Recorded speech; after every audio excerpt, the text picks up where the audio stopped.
அப்புறம் அந்த வயிறை வந்து குழந்தை பிறந்தோடனே எப்படி குறைச்சிங்க, எப்படி அந்த ஃப்ளாட் ஆச்சு அப்படின்லாம் கேட்டிருந்தாங்க. அது வந்து முழுக்க முழுக்க ஃபுல்லாக இவட ஹார்ட் ஒர்க்கு தான் காரணம். ஒர்க் அவுட் பண்ணுவா, டெய்லி இங்கேருந்து ஒரு 10 கிலோமீட்டர் ஓடுவா. அதானம்மா சொல்லு. இருக்கிறதுலையும் சரியான சொன்னா இவ என்ன பண்ணுவான்னு கேட்டிங்கன்னா ஒன்றுமே பண்ண மாட்டா. வயிற்றெல்லாம் துணி கட்டணும்னு சொல்லி அனுப்பிச்சாங்க. துணியை கூட கட்ட மாட்டா.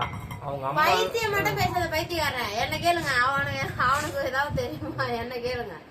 அது வந்து சுடு தண்ணி அடிக்கணுங்க.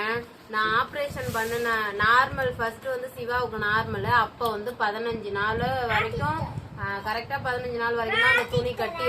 ஆமா, நீ ஆட்டிக்கிட்டே இருந்தீங்கன்னா அவங்களுக்கு ஒண்ணுமே புரியாது. 15 நாள் வரைக்கும் கட்டி இருந்தாங்க.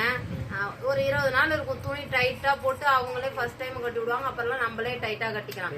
இந்த டைம் பாப்பா பிறந்த உடனேவும் கட்டி இருந்தேன். அதுக்கப்புறம் நான் ஆப்ரேஷன் பண்ணனதுனால ஆப்ரேஷன் பண்ண இடத்துல இது கட்டக்கூடாது, துணி கட்டக்கூடாது. பைத்தியம்.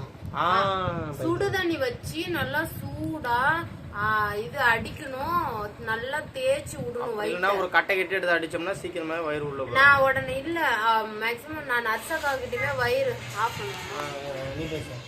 நர்ஸக்கா கிட்டே போன் அடிச்சு கேட்டதுக்கு அவங்க இதான் சொன்னாங்க, சுடு தண்ணி நல்லா வச்சு அடிச்சு ஊத்துனாலே அந்த வயிறு வந்து நம்ம நார்மலா எப்படி இருந்துச்சோ அப்படி எல்லாருக்குமே ஆயிடும். கண்டிப்பா நீங்க சுடு தண்ணி வச்சு அடிங்க, அதுவே போதும். வேற எந்த இதுவுமே நமக்கு தேவை கிடையாது. அது ஒண்ணு போதுங்க. இவரே ரொம்ப நாள் கேட்டுதாங்க, எனக்கு தொப்பா இருக்கிற மாதிரி இருக்கா, தொப்பா இருக்கா பார்த்தா ஒரு 1.5 மாசம் வரைக்கும் கேட்டுதான். ஏன்னா நான் கட்டக்கூடாதுல்ல ஆப்ரேஷன் பண்ணதுக்கு அப்புறம் துணி. அதனால எனக்கு ஒரு டவுட், வயிறு அப்படியே இருக்கோ அப்படின்னு. அதனால நான் ஆனா ஆப்ரேஷன் பண்ணியிருந்தாலும் கட்டக்கூடாதுங்க, சுடுதண்ணி வச்சு ஊத்துங்க.